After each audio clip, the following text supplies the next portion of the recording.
Rob Kendall, along with Tyler Bless, the head coach of the Plainfield Quakers. Coach, how's it going? Doing well. How are you? Great. We do this every year. Summertime, we get back together, see how things are going, see how things are moving forward as we head towards another exciting season of Plainfield football. So let's start with the end of last year. Obviously, an nine and two season, great record. I know you lose to the eventual state champs in Decatur Central.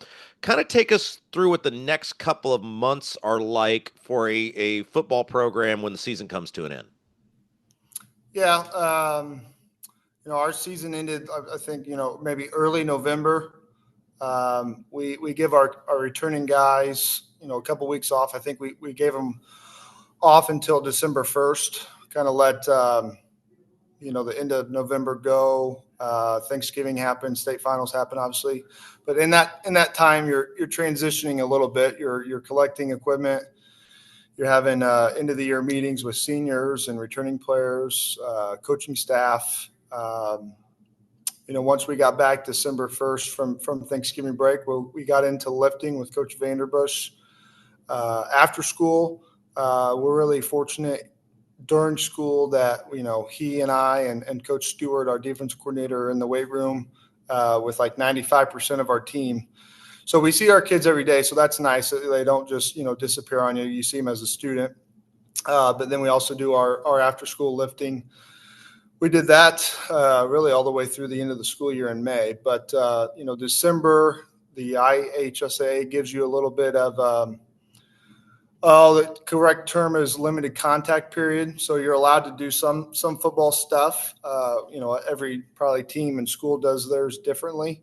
But we spend that December, January, and the first week of February, meeting with our seniors, maybe meeting with our leadership council. We'll go into the main gym and the quarterbacks and the skill guys. We'll do some routes on air. Our offense and defensive line will come in and do some of their own, individual work. But when you really get back from Christmas break in January is when you're kind of obviously you're building a new team and you're getting new leaders, maybe some newcomers, maybe finalizing any coaching staff changes. Fortunately, we just added some guys, so that was nice. But really, from January to May, it can be Groundhog's Day of lifting and speed, and we do those 4 days a week. But at the same time, you get to do some mental training. We've introduced that the last 2 years, and I think it's paying off. It's hard to kind of see how that is graded out because each kid is different and each kid has obviously different goals and aspirations. But as a coaching staff, we did it differently from year one to year two, and just how we kind of structured it and how we assigned things. So we allowed our coaches to kind of take their position group and do their own kind of teaching and implementing and reviewing. So that was nice. Obviously, there's some hiccups with winter sports or spring sport guys, but we did that as a class. You get to spring break and you get back and you kind of get into a spring ball mode. We'll have our lift contests. We'll get some spring practices in where, again, we can go out onto the turf and use a football and do a lot of drill work, do a lot of coaching, maybe some very watered down version of 11 on 11 or 7 on 7.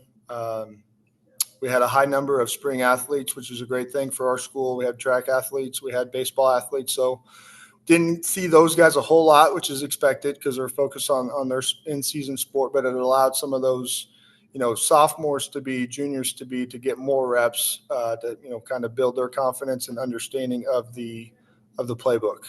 Do you encourage the idea of kids being multi-sport athletes? Do you like that? I generally do. Like, I don't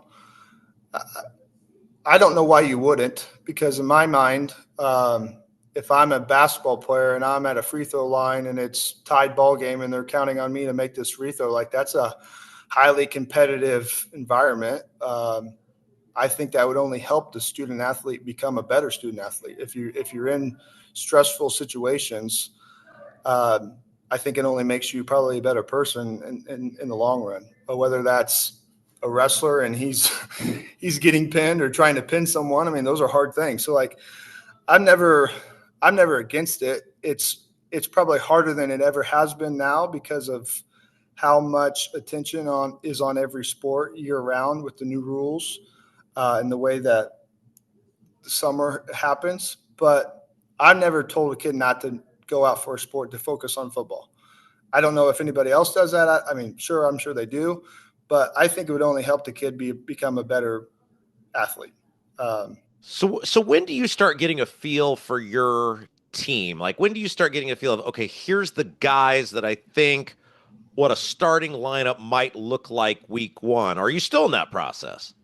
I mean, I think we're still in that process just because of summer schedules are so unique and they're so up and down.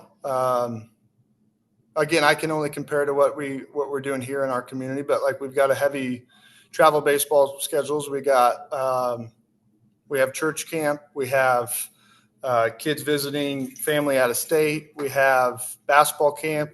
I mean, there's a lot of things that me, along with our other varsity coaches in other sports, are juggling around. So, I mean, to be honest, we haven't probably had our full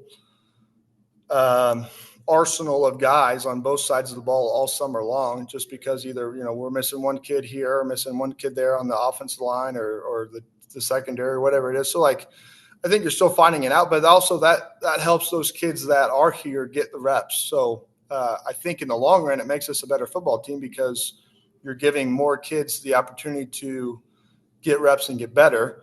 It can be stressful as a coach because you're not with a loaded gun, so to say. But it's only July 14th, and we don't really get going until technically August 4th. So, like, again, we can't make it mandatory because it's not official practice in season yet. But, I mean, our June and July is very crowded and very busy, and we coach the kids that are here really hard, and we ask them to be here for 3 days and for 3 hours each day and get after it. Let's thank the sponsors that are making our Plainfield football broadcast possible. It's Frigid Frog, New Wave Solutions, Gunnell Financial, Crone Family Construction, Adrenaline Fundraising, Crest Point Real Estate Coach P, Chris Pearson, Selwith Jones, and the Stewart Home Group, Remax Centerstone, Julia Burbridge, Flora Brothers Painting, I-70 Record Service and Garage, Units Moving and Portable Storage, Haynes Roofing and Remodeling LLC, Headquarters Barbershop, Edward Jones, Chris Hoskins, Ellison Associates, and BGW Construction and Legacy Motorsports. And Coach, let's kind of talk about that for a moment, because every year Plainfield brings out the sponsors, not just for our broadcast, but for the whole program, and that really shows the community behind the Quakers. Yeah, I mean, this past Friday we had our annual quarterback club golf outing at Deer Creek Golf Course, which was in great shape. We had 24 teams. We tied into our season-long broadcast here with your company.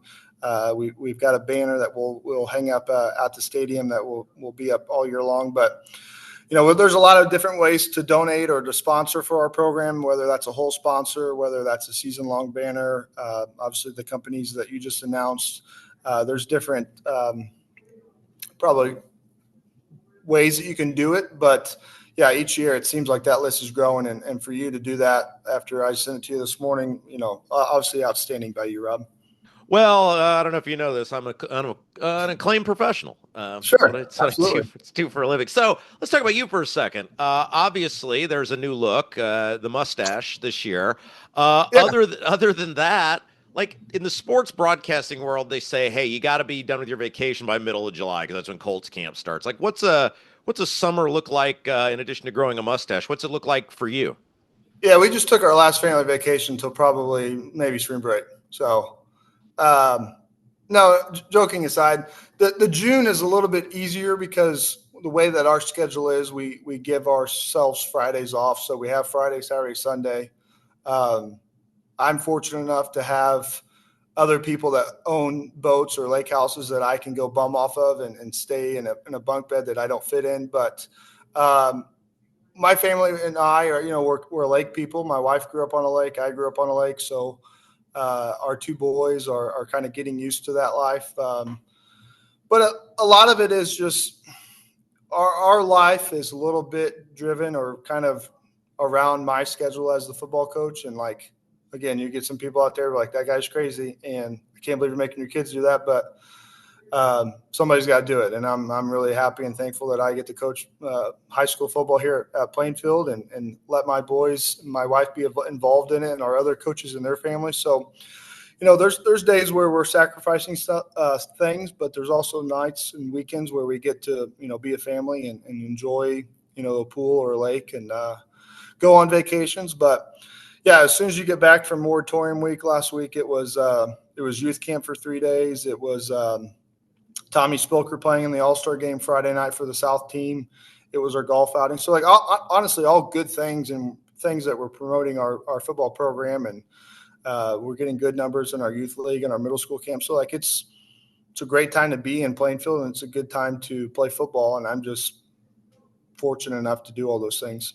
So 6-4 year one, 9-2 last year, and year one started great. And we had talked about the end of year one. You didn't have the finish you like. You guys finished strong last year. Obviously, you ran into a buzzsaw with Decatur Central, the eventual state champion in the tournament. But you got to be very pleased with the progress of your team in terms of playing a complete season last year. Yes, I would agree to that. I think a lot of that was we had some really good players. We have really good coaches, but I think what set us maybe apart from year 2 to year 1 was just feeling more comfortable and confident in like what we were installing and teaching and coaching and putting our kids in situations to be successful, and learning from those year 1 mistakes as a head coach and try not to do those things again. It helps when we have good players. We had good players year 1. We had good players year 2. I think we have really good players now going into year 3. I like to think that our expectations and our culture is on the rise, and it's something we got to focus on every day and pay attention to. But like, our kids are knowing what they're getting themselves into when they come and sign up for football. So this will be our 18th year of broadcasting the Quakers. That makes me very old. Started with Coach Woodard. Actually started with the precursor to your old man at Avon. That's how old I am, Coach Shelbourne. And then I did a coaching show with your dad, and I'm doing one with you. I think about like how this show has changed technology-wise. When we were first doing our coaches shows 18 years ago, it was on 2 tin cans, and that's how we were communicating back and forth. Now it's the video. How has technology changed what you do as a coach from one year to the next? Well, I think it's only going to continue to get better. I would be shocked if in a year or 2 years or 3 years from now we're not trying to do something where there's some type of maybe earpiece or microphone in the quarterback's ear or a linebacker's ear to give the play call. We use iPads and televisions on the sidelines during games to go back and watch the way the huddle is used now by our, really everybody in almost any sport, and the data that you can get from that and the stats and the way that, other teams kind of scout you. That's all changed. I remember my dad meeting other opposing head coaches on Saturday mornings to exchange VHS. So like, yeah, we used to talk about that quite a bit. So from that world to the DVDs and burning, 20 DVDs of the same game to give the players so they could take it home and watch it, to now you can watch it on your iPhone. So it's evolved. I think it's only going to continue to evolve. Our corporation and the way that we use AI and all the things that I don't probably use enough will just continue to make a difference in probably all of our lives, but also somehow in athletics. All right, again, let's thank the sponsors that are making our broadcast possible this year. Frigid Frog, New Wave Solutions, Gunnell Financial, Crone Family Construction, Adrenaline Fundraising, Crest Point Real Estate Coach P, Chris Pearson, Selwood Jones and the Stewart Home Group, Remax Centerstone, Julia Burbridge, Flora Brothers Painting, I-70 Wrecker Service and Garage, Units Moving and Portable Storage, Haynes Roofing and Remodeling LLC, Headquarters Barbershop, Edward Jones, Chris Hoskins, Ellison Associates, BGW Construction, and Legacy Motorsports. So let's talk about the team. We'll obviously have a week 1 show as we get ready for Terre Haute South, but let's talk about some of the key guys that are going to be on key positions. Let's start on the offensive side of the ball. Yeah, offensive side of the ball is really exciting. We've got a lot of skill guys back. We've got some core offensive linemen back. I'll kind of start with that group. That's led by Harrison Lehman, who's going to be a 3-year starter for us at center. Alex Fodge is a returning starter on that 9-2 football team. Wrigley Matthews as well as one of our tackles. All three of those guys are really good kids. They're good students, but they're exceptional football players. And then, we've had some guys kind of rise up to the challenge and fill in those other spots. Guys like Connor Deneau and Luke Martin, Bubba McGurr. That's an exciting group because I think that's always a work in progress. I feel like at any level of football, offensive line is something that, we could give Coach P and Coach Bless, an hour of individual, and they would still want more time. So that group is continuing to get better.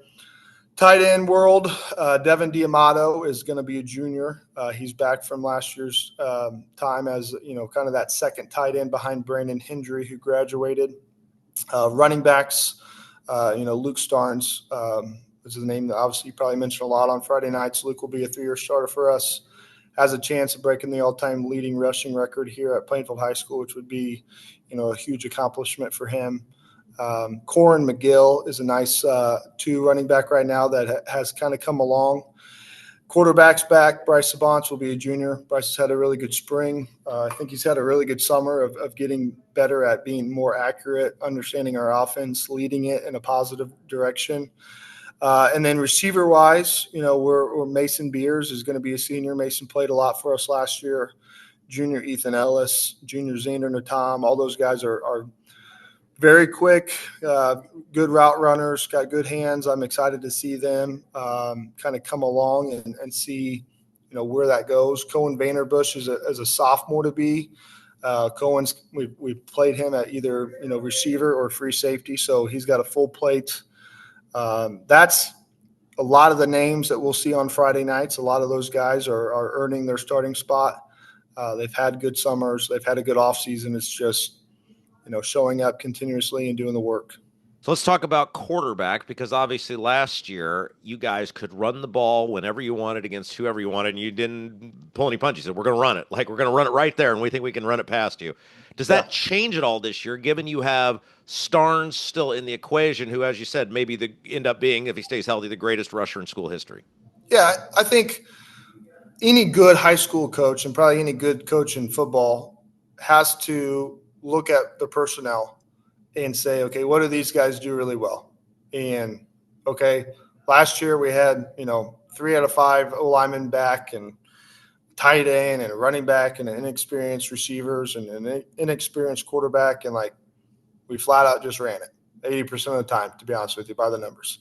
This year, we lose some of those guys. We gain some of those guys. So, probably a wash. But, I think I'd like to be more balanced. I think we have been this summer in our scrimmages, even in practice. Am I going to say to you we're going to be 50-50? Probably not. Whether it's 60-40 or 40-60 or whatever those other numbers are that I can't add up because I went to Mooresville. But I like to be more balanced. I like to run the ball. I like to throw it. I just want to make sure that we're an effective offense that's getting first downs, that's putting ourselves in scoring positions, that's scoring touchdowns instead of settling for field goals, and putting our defense on the sidelines to let them be fresh so when they're ready to go, they kick ass. So let's talk about the defensive side of the ball. I think it was kind of an underrated side for you guys last year. Obviously, that run game got a ton of attention, but there were a lot of games your defense – I know there were some games you weren't thrilled to death, but your defense was more than serviceable last year. You guys did a nice job. Yeah, I think we got – I know we have 2 shutouts. I think we were close to a third. Coach Stewart and his defensive staff do a phenomenal job, and Coach Stu does a great job. He's kind of like my right-hand guy. We play good cop, bad cop, and it just depends on what day it is and what time for either one of us to play that role. But, no, our defense last year was – I think we had 21 or 22 takeaways, which is, probably one of the reasons why we went 9-2. Guys that are coming back from last year's team and also guys that have had a nice little offseason. Again, I kind of start with the defensive line. Jordan Robertson is a 2B senior. He's played some bit last year in rotation. Drew White, same thing. He'll be a senior. Drew's I think probably our only 3-sport athlete. Drew plays football, he wrestles, and he plays baseball. Brady Clampett is a move-in from Monrovia who was originally a Plainfield kid and went to Monrovia and came back. So he's been a nice addition. Lee Lahai is a kid that played some JV last year, but also kind of got in the mix. Like he's had a really good offseason of weight room numbers. Moving to the linebackers, we got returner and Jake Dellinger, who's an inside linebacker. Mason Mantooth is a returner. He's also an inside linebacker. Two guys behind him or the two guys behind those two are really nice juniors, Justin Meyer and Gavin Rydell. Outside linebacker, really happy and pleased with Tyler Simic. He was obviously our defensive MVP last year. He was 5A junior All-State. He's had a really good offseason. Jordan Meyer, the twin brother of Justin, is also an outside linebacker. And then in the secondary, we've got returners in Tayshawn Callahan, Grayson Harden, Ty White at safety. Hayden Herbeck is a newcomer. Hayden's a really good athlete. He plays basketball too for us. He's been working with corner and safety. And then again, Cohen Vanderbush has been getting some safety looks. So again, very pleased with our defense. I think we're coming along. We're obviously not a well-oiled machine right now on July 14th, but we're being able to give our offense different looks of different fronts and blitzes and coverages. So I think a lot of it has just been iron sharpening iron and a lot of good on good segments so that we're competing at a high level and we're putting our players in football situations. You guys surprised a lot of people last year. I don't think it surprised you, but a lot of the people in terms of how well you did versus where the season started. You guys entered the season, I'm sure you're aware, of number 5 in both the coaches and the Associated Press poll. Do you look at that all as a coach? Do you say that to your team, look, this is your expectation, look at where they have you at, or is it just out of sight, out of mind? I probably look at it once and I either like, okay, yeah, that's about right, or well, that's pretty generous, or like, well, that kind of makes me mad. But I don't go too much into it. I think what is more important is our program's expectation going into each year and what we tell our kids and what we're striving for and what we're trying to get to. And like, we have to understand that we can't just go over to the light switch and turn that on and those things are going to happen. Like, that's what's great about the game of football is that you have to work for everything that you earn, a lot like, life after high school or after football. So I think if we do those things on a daily basis, we're gonna check some of those boxes off. But I try not to let the rat poison in and kind of feed my mind on things that probably at the end of the day, you still got to play football at 7:00 on Friday night.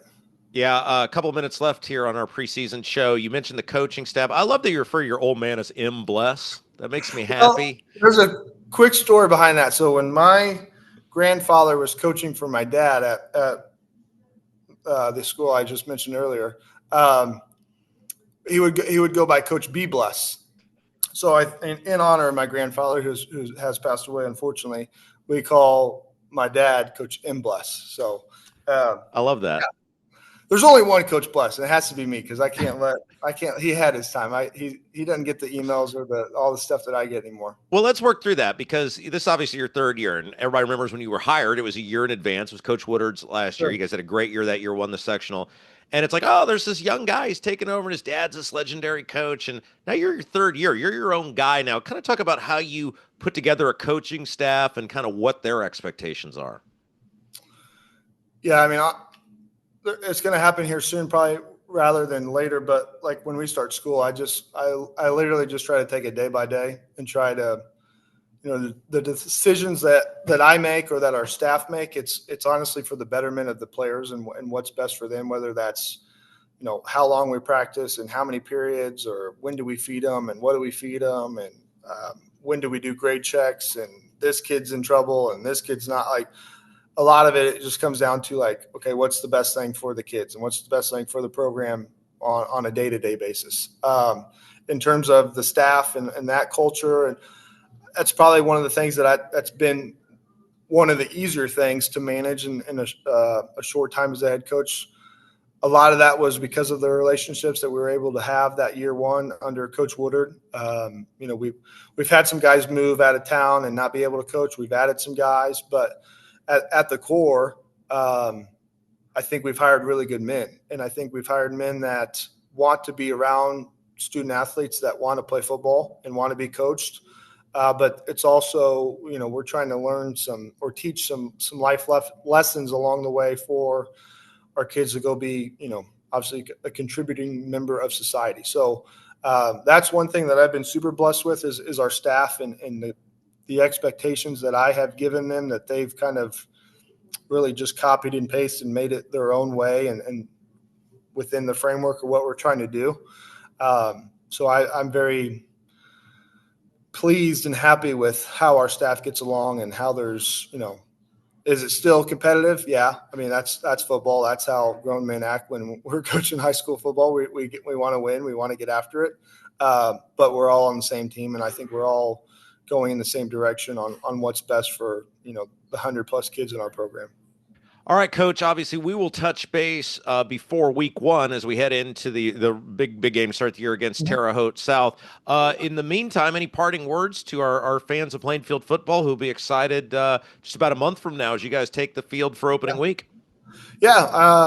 I mean, this Wednesday we scrimmage Bishop Chatard at home, roughly around 6 o'clock. So obviously parents are welcome to that, and any fan of this show can come and watch. And then next Thursday we host Danville and Northview, kind of do the same thing. It's a kind of what maybe a mini camp would be like for the Colts, and when they do their days or nights with another team, they kind of do a lot of different drills. So we've got 2 more of those, and then we start school on July 30th, and then we officially start football on August 4th. So that'll introduce our fall camp, and then trying to think of the date. I believe it's August 10th is our red-white scrimmage, and the following is the 17th, which would be at Tri-West for our scrimmage. There you go. All right. Well, we got about a month to go, and then we'll check back ahead of week 1 against Terre Haute South. Coach, it's going to be another exciting year, both doing these coaches shows and then doing the game certainly on Friday night. So thanks for letting us be a part of the program for year number 18, and we'll talk to you here in a few weeks. Yep. Thank you, Rob. I appreciate you.